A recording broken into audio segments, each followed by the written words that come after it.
yo siento que yo creo en exceso en mí, más de lo que otras personas incluso creen en mí. Entonces yo le meto tanta energía y pasión a las cosas y jalo tan duro que yo logro movilizar o sacar las cosas que se pueden ver complicadas o que se ven difíciles. Me di cuenta que la forma de vencer ese miedo es trabajando más duro que otras personas. Entonces, si alguien desconfía de vos, si vos tenés miedo de vos mismo, de algo que querés hacer, tienes que trabajar el doble para poder callar esa voz interna o las voces externas que te están diciendo algo todo el tiempo. Cada momento de mi vida, un miedo ha sacado una versión interesante de mí que me ha llevado a otro nivel, siento yo. Pero uno está construyendo algo tan grande y tiene un sueño tan grande que te vale huevo lo que piensen o digan los demás.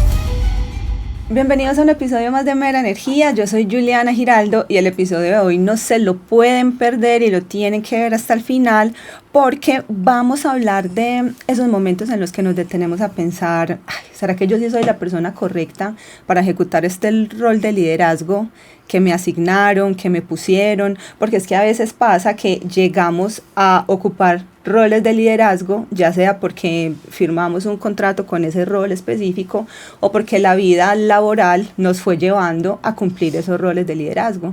Pero siempre está esa vocecita que nos está diciendo: ¿será que sí? ¿Será que no? De eso vamos a hablar con Juan Pablo Osorio, que nos va a estar acompañando, y pues a partir también de toda su experiencia y sus lecciones aprendidas vamos a hacer un recorrido, pues porque no está solo en esa situación. Hola Juanpa, ¿cómo estás? Bienvenido. Hola Julie, ¿bien y tú? Ay, súper bien, y muy emocionada también por este capítulo. Eres un invitado Igual, genial. muchas gracias. Vamos a aprender mucho hoy y nos la vamos a pasar genial. Que así sea. Juanpa, vamos a hacer primero la presentación. ¿Listo?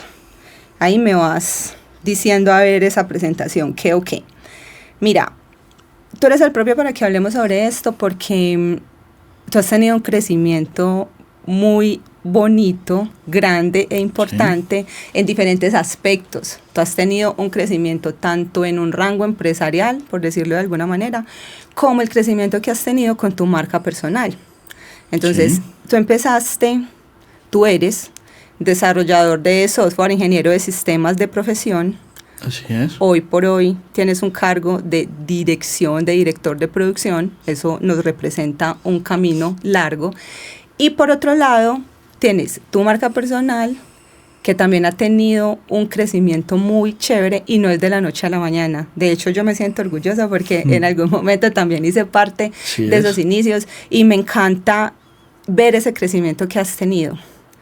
Entonces, eso como presentación, y también para contarle a las personas pues que al final, dentro de ese crecimiento, pasan muchas cosas que de pronto a veces te detienen y te hacen pensar como que: ay, ¿será que sí? ¿Será que no? ¿Será que voy por buen camino?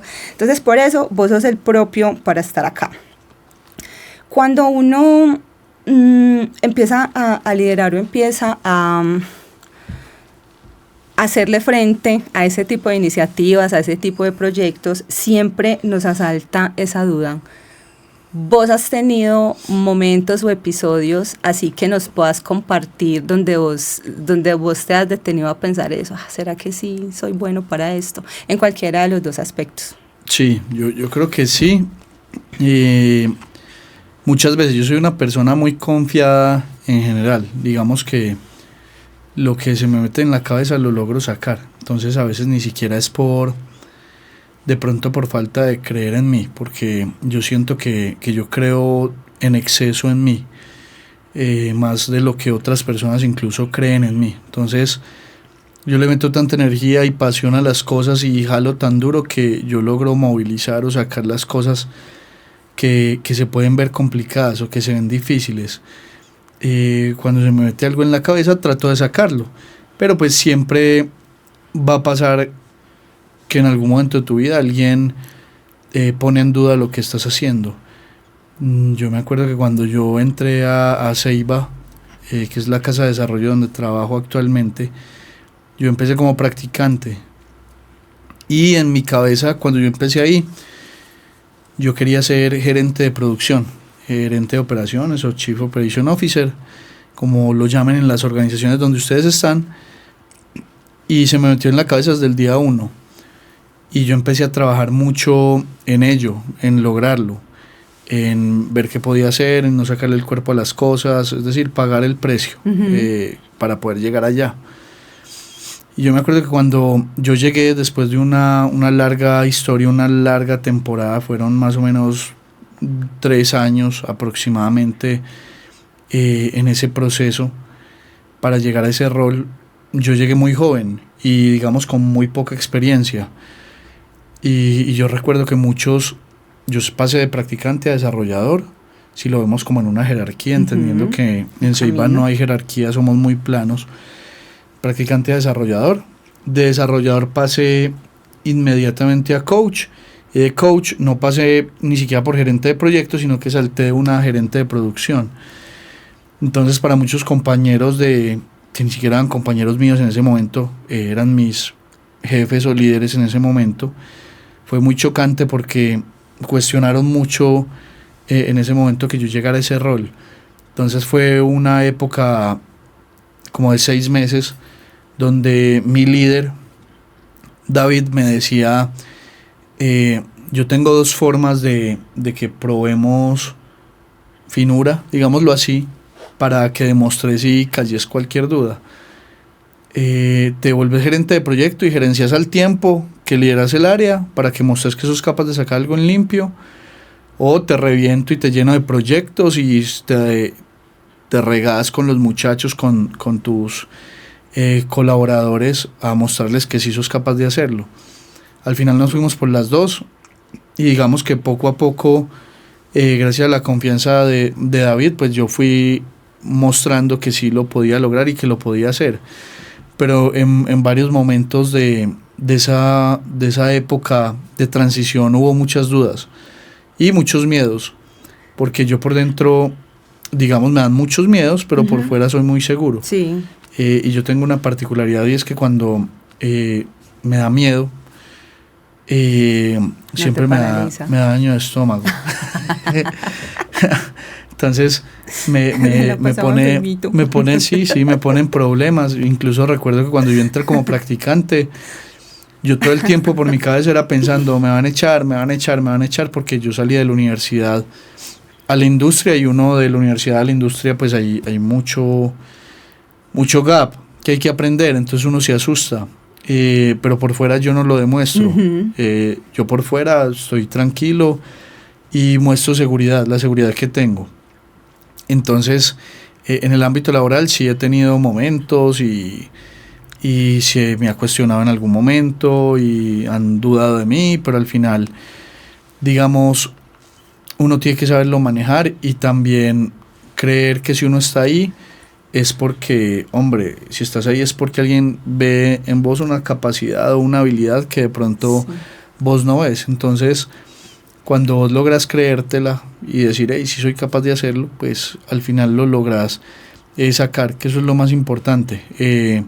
No sabotearse uno mismo y empezar a cacarear también pues sus propios huevos. Entonces, si alguien ve en uno una habilidad, por ejemplo, cuando decías, Juanpa tiene una marca personal muy grande, yo me comparo con otras personas, porque al final, cuando uno duda de uno es por asociación a otra persona, si tienes miedo es porque estás viendo a alguien más grande que vos y te da miedo precisamente. Y yo digo, hombre, yo no soy tan grande, solo tengo 250,000 personas en redes sociales, y tú llegas y dices una marca muy grande, estoy seguro que mucha gente dice, uy, qué chévere tener 250,000 personas que te siguen en redes sociales.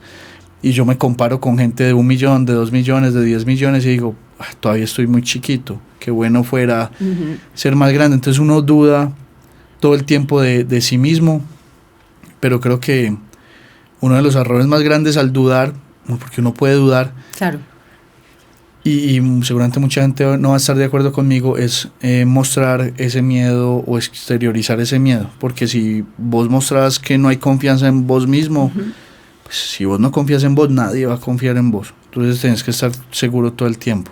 Yo creo que es cambiar ese miedo por demostrar el valor que generas a las otras personas. Cuando nos estabas contando la historia, me devolví también a mi historia personal, laboral, porque yo también me desenvuelvo en el entorno del desarrollo de software. Ahorita soy gerente de proyectos, pero yo soy publicista Sí. y diseñadora gráfica. Y cuando empecé a ejercer el rol de gerente de proyectos, obviamente después de un recorrido, después de capacitación y todo lo demás, también me pasó algo parecido. Primero hubo alguien que creyó en mí y que vio esas habilidades antes de que yo me creyera el cuento. Y cuando empecé con esto, también tenía muchas dudas como, ¿yo qué valor le puedo generar a un equipo de desarrolladores de software? Pero me fui dando cuenta de que, venga, es que yo no me tengo que nivelar a nivel de conocimientos técnicos. Yo lo que tengo que hacer es volverme muy pila en solucionarle la vida a este equipo. Si tiene problemas, venga, yo voy y le busco la solución y se la traigo. Venga, explíqueme bien qué es lo que usted está necesitando y yo le traigo la solución. Eso al final te hace sentir útil. Y el sentirte útil ya es lo que te va dando ese músculo y va diciendo, yo sí sirvo para esto, entonces yo sí soy buena para esto. Y hay mucha gente que no va a creer en vos. A mí me decían, es que Julie, yo no sé para qué contarte mi problema, si es que yo no sé si me vas a entender. Y yo no, venga, cuénteme.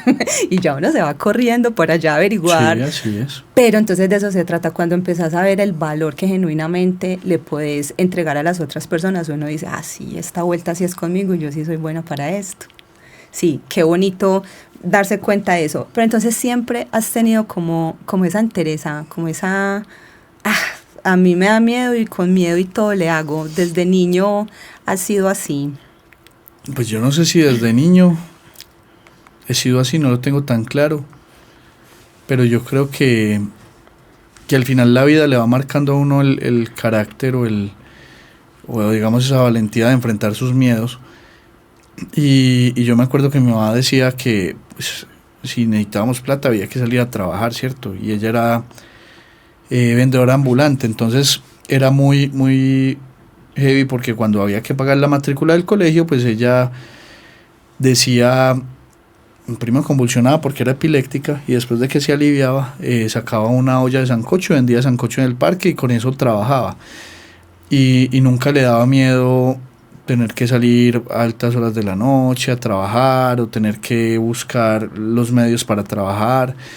Y pues yo creo que al final, cuando uno ve ese tipo de cosas en el hogar, eso refleja también el carácter que uno forja o que uno tiene. Entonces, yo me acuerdo que a mí una tía en algún momento,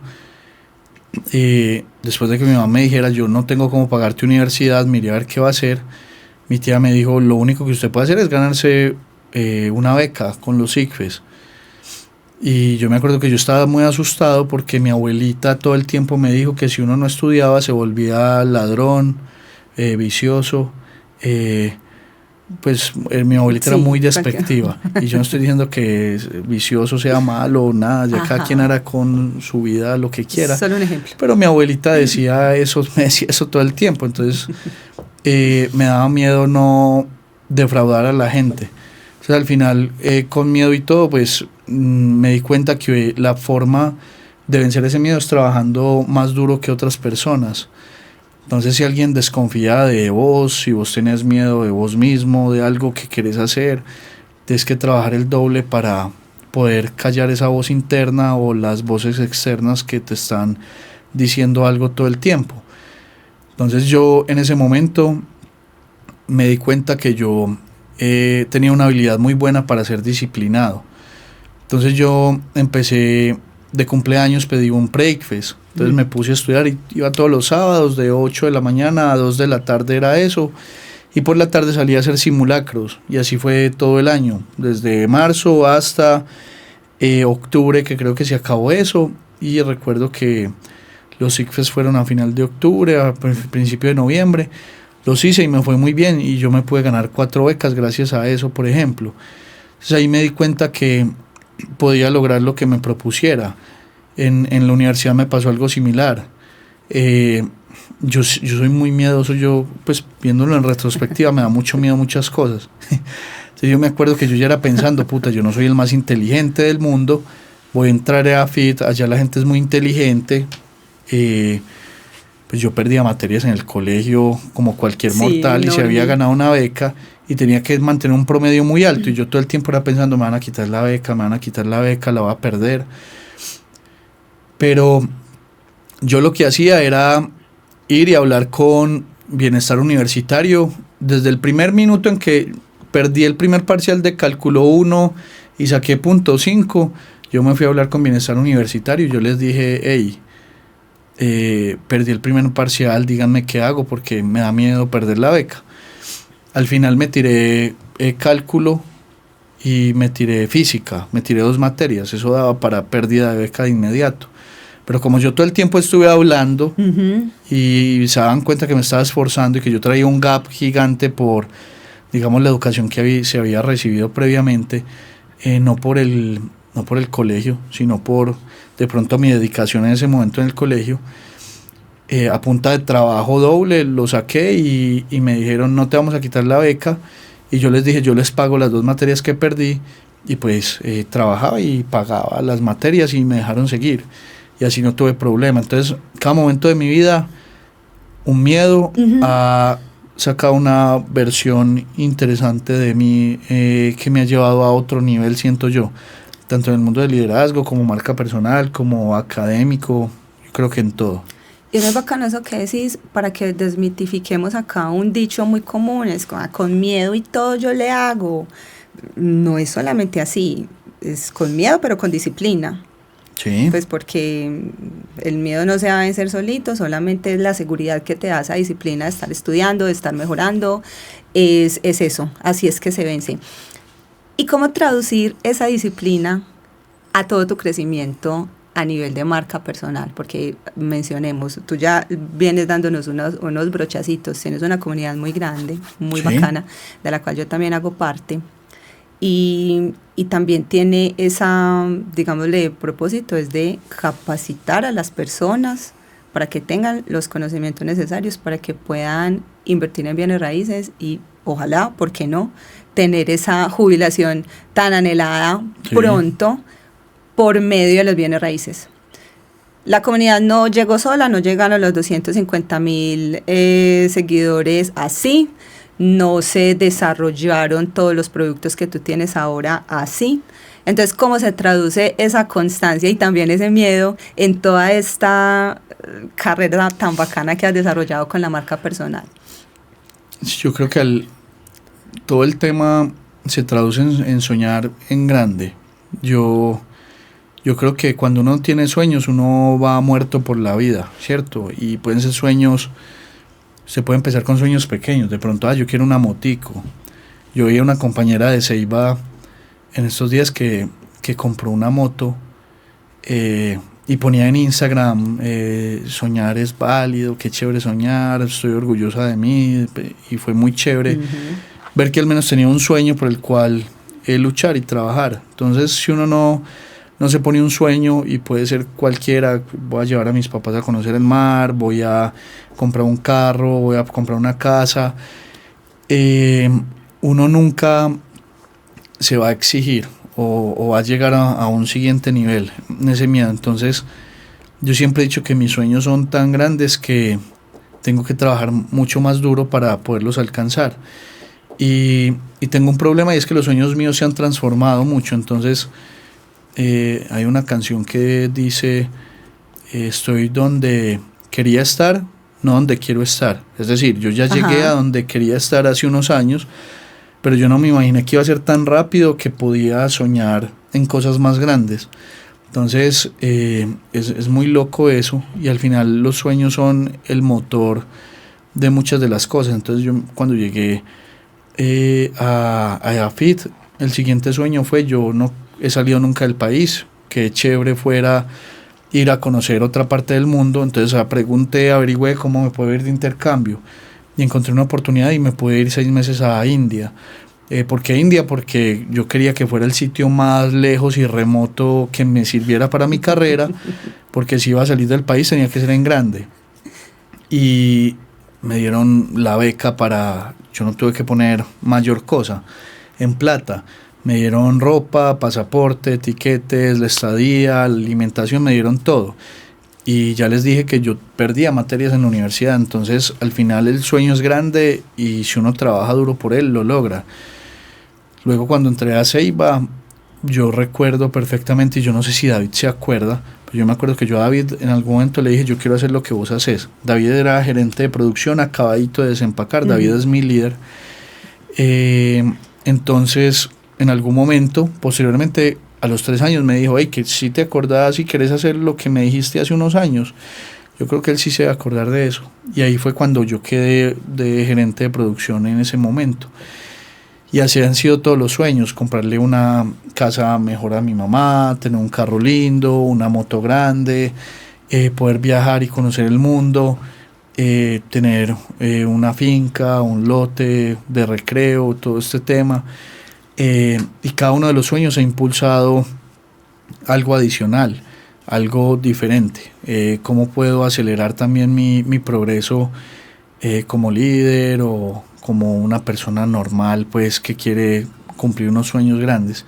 Entonces, en efecto, uno todo el tiempo va a tener miedo porque estás empezando algo y sometiéndote a algo que no es común o desconocido para uno.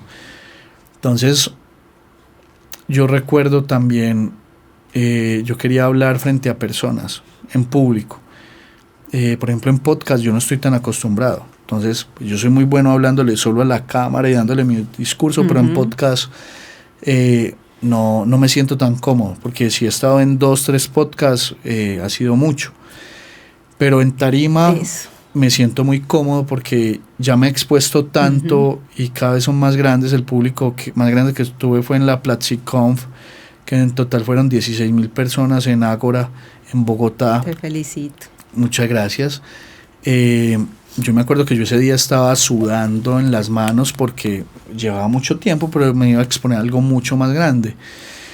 Y era un reto porque era otra forma de dar una charla diferente, donde las presentaciones, los slides se pasaban solas cada cierto tiempo, y cuando se acababa el tiempo me cerraban micrófono. Dios mío. Y ese era el reto para esas charlas. Ajá. Entonces, siempre ha habido miedo, pero siempre ha habido una premisa y un sueño mayor. Entonces, en todo momento uno va a tener miedo. Define tú cómo lo quieres enfrentar. Yo me acuerdo que, por ejemplo, para esa charla de PlatziConf, yo preparé mucho la charla y la practiqué. Y yo normalmente en escenario no hago eso, pero era tan grande lo que iba a hacer que dije, hey, tengo que trabajar para brillar más que los demás y que me fuera muy bien. Y pues salió todo muy bien, gracias a Dios. Entonces sí, en efecto, siempre vas a tener miedos, pero qué tan grande es tu sueño para lograr y alcanzar ese sueño. ¿Y cómo haces vos para controlar ese tipo de nervios, ese tipo de miedos? Qué sé yo, respiración, meditación, decirte cosas lindas, llamar a tu mamá antes. No, ¿qué sabes que nada de eso me funciona? Pues al final, al principio de la charla, sí respiro un momento, tomo aire y trato de entrar con mucha energía al espacio. Y creo que al final, como estoy hablando de algo que me gusta, que amo, que conozco y domino muy bien, cuesta mucho trabajo. El mayor miedo de uno en un escenario es que quedarte en blanco, perder como la autoridad. Okay. Entonces eso mismo pasa cuando vos sos líder, que un colaborador tuyo te cuestiona y vos no sepas darle respuesta. Entonces nos sentimos mal, pero hey, no sé, lo pregunto, también es válido y no hay problema, sí, y no te deja ahí patinando ni nada. Y cuando yo aprendí que podía decir no sé en algún momento y que no tenía por qué darme miedo, pues las cosas empezaron a fluir mucho, mucho mejor. Claramente en el escenario tomé clases también para prepararme, porque pues en la universidad nunca me prepararon. En la oficina, por ejemplo, los gerentes de proyectos, yo conozco muchos compañeros que le tienen miedo a hablarle a los mismos 30 compañeros y se supone que nos conocemos y aún así le tienen miedo. A nosotros no nos enseñan a hablar en público. Nos da miedo las cámaras, los lentes, nos da miedo un micrófono, nos intimida y al final uno tiene que empezar a despegar. Entonces creo que a mí me ayudó mucho en ese aspecto, en particular, a hablarle a un celular en la calle, porque en la calle a uno le da pena. Intenten coger un celular y grabarse en ustedes diciendo cualquier cosa con gente circulando a su alrededor. Uno dice, uy, ¿qué va a pensar la gente? Entonces usted empieza a hablar como así, como para que no lo escuchen, disimulado, y usted tiene que hablar con la misma energía porque va para redes. Entonces la gente dirá, uy, tan ridículo. Entonces ahí empieza como el que dirá la gente, los miedos otra vez. Pero uno está construyendo algo tan grande y tiene un sueño tan grande que te vale huevo lo que piensen o digan los demás, porque tú estás haciendo algo que ellos no están haciendo y estás, dado el caso, generando o cumpliendo un sueño gracias a eso que ellos no hacen. Entonces sí fue preparación completa, pagar, al final uno tiene que pagar siempre el costo del éxito, y para llegar a ese éxito pues yo tuve que recibir formación de expresión oral. Entonces si tú te das cuenta, Julie me conoce muy bien, pero yo tengo como personajes, digámoslo así. Entonces yo en la oficina soy una persona, no cambia mi esencia, cambia mi tono de voz, las palabras con las que me comunico, el tono, si es muy paisa o si no es tan paisa. Entonces en el escenario habla, dependiendo del público, habla un Juan Pablo. Si tengo un público más adulto, soy más serio. Si tengo un público más joven, hablo diferente. En redes sociales habla un Juan Pablo que habla más cantadito. En la oficina soy yo, normal, y digo groserías, que en redes sociales a mucha gente no le gusta eso, entonces pues tampoco lo hago. Pues en la oficina sí hablo normal, y pues con los amigos ya soy yo normal. Mi esencia siempre está, no es que sea doble cara, sino que simplemente cambia la forma en la que me comunico por el tipo de espacio en el que estoy. Esa adaptación. Entonces, en efecto, en redes sociales, pues yo por ejemplo solaría, hola amigos de Juanpa Invierte. Ya, aquí estoy hablando más serio. En el escenario, como estoy preguntando, hago pausas y bajo el tono y me quedo callado y miro y despierto a la gente, y entonces estoy fluctuando. Para al final, ¿cómo se llega a eso? Con práctica, completamente exponiéndose, y siempre va a haber miedo, porque yo creo que uno siempre tiene miedo. ¿Cómo manejar también ese, bueno, creo que ya lo has dicho mucho, pero cómo manejar ese, ¿cómo decirlo? Esa exposición al ridículo? Porque, ay, pucha, voy a salir a hablar en cámaras y nunca nadie, o en redes sociales, y nunca nadie me ha visto a mí hablar en redes sociales. Entonces, como también ¿cómo manejaste ese primer impacto de salir? Hey, tengo un perfil, tengo un canal. Sí. Porque seguramente llegó mucha gente diciéndote, ¿qué estás haciendo? Pues, sí. Incluso en la oficina todavía hay algunos que me molestan, y pues yo no les paro bolas. Hay gente que dice, sí, el influencer, pero pues a mí eso no me importa. Al final le estoy ayudando a la gente, y esa es la premisa superior. Entonces al final es tirarse al charco. Entonces cuando yo miro mi primer video, el primer video era tirándome al charco. Me habían sacado las cordales el viernes, el domingo fui a grabar cachetón, con una gorra, una camiseta. Siento yo incluso que mal vestido. Yo no soy la persona que mejor se viste del mundo, pero sentía que para ese momento estaba muy, muy sport. Y al final empecé, y si ustedes miran mis videos, y vamos como a teoría de redes sociales, los hacía re mal, porque yo decía, hola, soy Juan Pablo y vengo a explicarles esto. Y ahí ya la gente se fue y se aburrió. A mí no me importa saber quién es Juan Pablo, no me importa nada. El famoso hook. Entonces hay que empezar diferente. Si yo me hubiera quedado peinando el moño, pues todavía lo estaría peinando, porque nunca está uno preparado del todo. Entonces grabarse con celulares sin micrófono, luego compra uno un microfonito, luego compra uno un celular mejor, luego ya empieza a tener, uno aprende a editar, luego consigue quien le edite, luego tiene un equipo más grande. Entonces hoy, por ejemplo, Juanpa Invierte tiene 7 personas que trabajan para la marca, que están escribiendo ya los guiones, porque yo no los tengo que escribir, que van y me graban en 1 horita el sábado o domingo, y en 1 hora salen los 5 videos de la semana.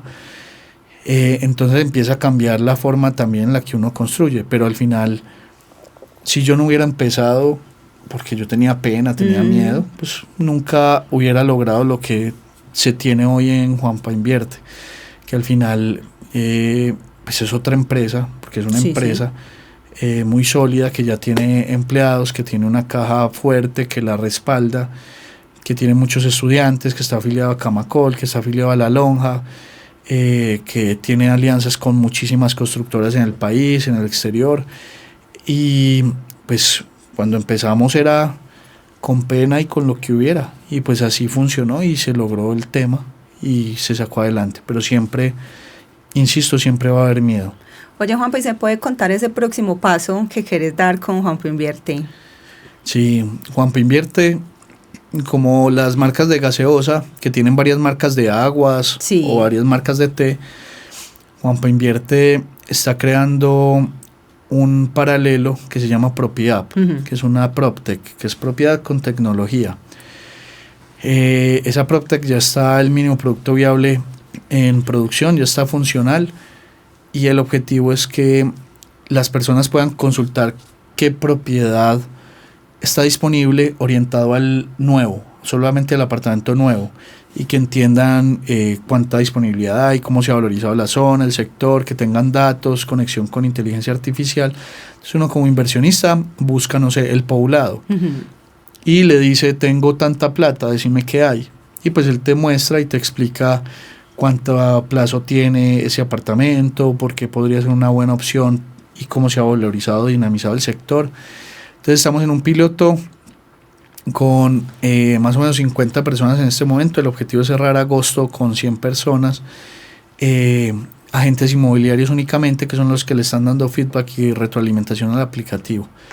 Entonces, propiedad propiamente es una competencia de Juanpa Invierte, pero más masiva y a un menor costo para la gente, porque Juanpa Invierte, acceder a los servicios de Juanpa Invierte es más costoso. Entonces, con propiedad vamos a digamos, democratizar las inversiones en bienes raíces en el nuevo, no en el usado, sino en el nuevo. Y esa es la primera parte del roadmap. Y cuando dices el nuevo, es el apartamento sobre terminado planos, ya con acaba. Sobre planos. Planitos lista cero, que no se han entregado, que la constructora todavía los está vendiendo, que no se han escriturado. Esos. Tenemos que hablar. Ve, Juanpa, vos sos muy disciplinado. Esa es una de las cosas que yo rescato de vos. Una de las, porque tienes obviamente muchas virtudes. Gracias. ¿Y qué le podemos recomendar a los líderes emergentes, dueños de negocio que están empezando a tener equipos, y también líderes que ya tienen su experiencia, para que cada vez sean más disciplinados? ¿Qué cosas vos pones en práctica que te han llevado a pulir esa disciplina que tenés y que manejas? Yo creo que lo más importante es la agenda, siento yo. La gente no sabe manejar bien la agenda, y creo que es una de las cosas que más le agradezco a Ceiba, que Ceiba todo es por agenda y somos muy ordenados con la agenda. Y yo llegué al punto de que en la agenda yo me agendo todo. Entonces un desplazamiento, una cita médica, un almuerzo, un desayuno que tengo por fuera, una comida, un viaje, las vacaciones, absolutamente todo. Entonces, como agendo todo, encuentro fácilmente donde puedo aprovechar tiempos para estudiar o para adelantar cosas y que me quede algún hueco libre para hacer algo de pronto que me gusta o que me llama la atención, crecer uno como profesional, como persona. O ir a trabajar donde la mamá y compartir tiempo con ella. Entonces creo que el primer paso es organice la agenda y entienda qué tiempo tiene y respétela, porque la gente normalmente no respeta la agenda. Entonces ponen algo y se empiezan a mover 10, 15 minutos, entonces empiezan a cancelar compromisos. Eso es falta de planeación. Si usted mete desplazamientos y mete algún tiempo muerto que necesite en la agenda, no le va a pasar nada. Cuando usted tiene la agenda, usted ya se da cuenta qué puede empezar a hacer en pro de usted, qué le hace falta. Donde usted más miedo tenga es donde más debe mejorar. Entonces, Si usted le tiene miedo en este momento, por ejemplo, a la inteligencia artificial, es porque algo no sabes. Entonces, hombre, empiece a estudiar inteligencia artificial, que seguramente para allá va la cosa. Y seguramente usted tiene razón de tenerle miedo, porque en el fondo usted sabe que de pronto no le ha dedicado el suficiente tiempo a eso. Entonces, eso por ejemplo nos está pasando en este momento en la empresa, que hay muchas personas asustadas con la IA y que apenas le están empezando a sacar como el tiempo a todo el tema de inteligencia artificial. Entonces, entienda qué le hace falta, en dónde tiene miedo y empiece a trabajar en ello. Y empezar a trabajar es con disciplina, porque también nos ponemos excusas todo el tiempo. Uh-huh. Entonces la gente dice, es que tan bueno para vos que no tenés hijos. Pues yo conozco gente que es muy disciplinada y tiene hijos, ¿cierto? Y yo tengo a mi mamá, tengo las 2 empresas que tengo que sacarle tiempo, tengo vida común y corriente, porque no es que yo no tenga vida, y hago muchas cosas y tengo tiempo siempre para todo. ¿Por qué? Porque me organizo. Entonces, hombre, deje de ponerse excusas y empiece, que es que si le toca trasnochar, pues lo va a tener que hacer un tiempo. Yo me acuerdo que cuando yo entré a Ceiba, esa era una de mis principales premisas. El esfuerzo que yo haga el primer año, los primeros 2 años, para coger cancha, va a ser retribuido para mí, para toda la vida. Si yo no me hubiera esforzado tanto esos primeros años, que me tocó más duro que hoy, y eso que hoy tengo más proyectos en paralelo, porque tenía mucho miedo, porque llegué muy flojo programando, y terminé siendo muy bueno en Ceiba programando. Si yo no hubiera hecho ese esfuerzo inicial, yo no estaría en este momento y no tendría la calidad de vida ni las cosas que tengo hoy, y seguramente no hubieran salido otros proyectos gracias a Ceiba y al esfuerzo que yo hice. Entonces al final respete su agenda, busque en qué le hace falta y respete ese espacio, ¿cierto? Todo esfuerzo al final va a tener esa recompensa. Pues si usted se queda haciendo lo mismo, pues por ahí dicen que si uno no cambia, pues nada va a cambiar, ¿cierto? Hay que moverse. Uh-huh. Y empezar a expandir más ese contexto y ese círculo de personas. Eso también ayuda mucho, porque la gente jala mucho.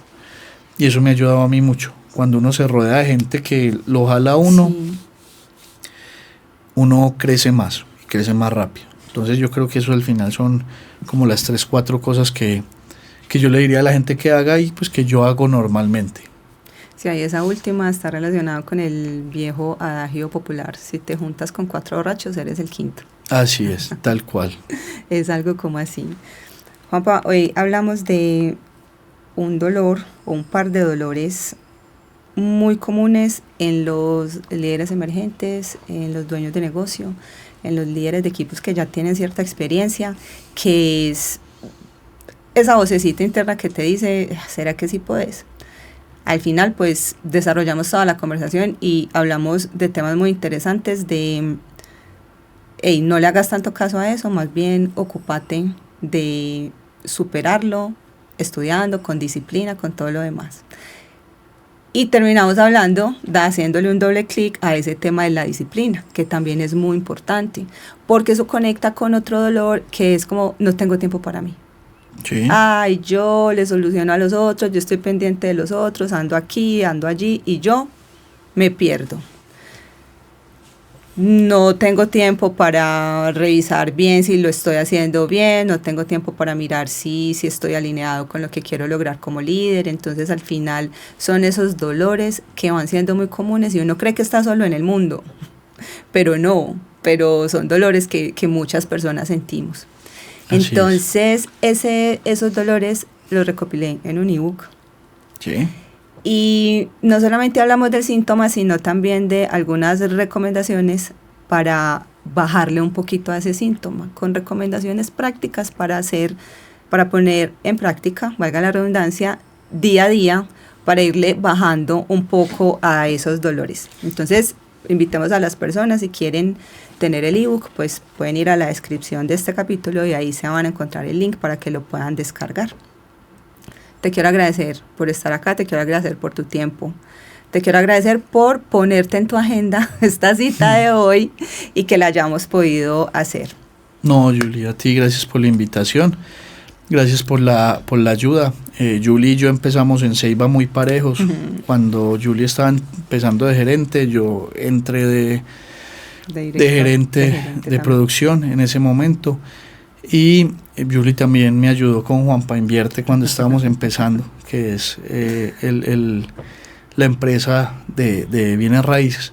Entonces Julie siempre ha estado ahí en todos los momentos, entonces gracias a Julie también por todo. Y hoy estás acá, mira, qué lindo. Sí, empieza algo grande. Sí, qué bacano, espero que sea el primero de muchos, porque vos tenés muchas cosas por contar, muchas experiencias en todo tu trayectoria como marca Juanpa Invierte y las otras que vienen, y también a nivel corporativo, y todo eso de liderazgo. Vos liderás una comunidad muy grande y lideras también un equipo de gerentes de proyectos que hoy por hoy también es muy grande.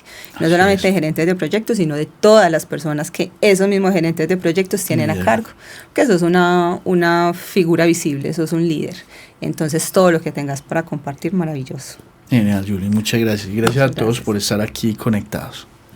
Bueno, síganme en LinkedIn, síganme también en TikTok, en Instagram, estoy como Juliana Giraldo. Y también, si no se han suscrito a este canal, pues entonces suscríbanse por favor, para que cada 8 días les llegue la notificación de los videos que vamos agregando a esta lista de podcast. Y pues espero que los vean todos y que les vaya gustando. Chao.